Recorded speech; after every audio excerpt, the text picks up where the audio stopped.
C'est très étonnant de voir le pouvoir qu'il y a la photographie aujourd'hui.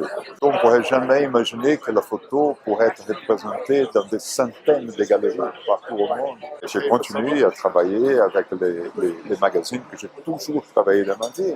Mais la photo elle-même a fait un autre chemin. Elle est allée dans une autre direction. Les gens aujourd'hui collectionnent les photos. Mes photos que je ne pourrais pas imaginer que jusqu'à un moment pourrais les collectionner aujourd'hui. Elles font l'objet presque d'une convoitise. Et c'est très spécial. C'est une espèce de révolution qu'on suit derrière, n'est-ce pas? On n'est pas protagoniste. Donc, la photographie, c'est quelque chose de très récent. Elle a combien? 120 ans, 150 ans. Je ne suis pas certain qu'elle va durer très longtemps parce qu'on est en train de les transformer profondément, n'est-ce pas?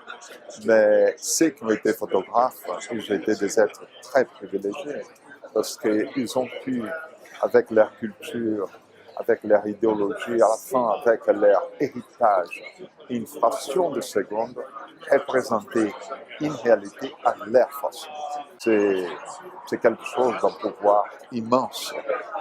La photographie, qui était quelque chose de matériel, c'était une image qu'on a touchée, n'est-ce pas? Nos parents, quand nous faisaient les photos quand on était jeunes et qui ont fait les albums, là, c'était la photographie, on la voyait, c'était partie de l'héritage de toute une famille, c'était vraiment la mémoire. La photographie aujourd'hui, c'est un concept, ce n'est plus la photographie, c'est l'image. Une image qui est dans un téléphone, qui est dans un ordinateur, mais qui est insaisissable. Ah, ça a été très vite. On a vécu presque dans un accélérateur de particules dans le monde de la photographie. Une vraie révolution.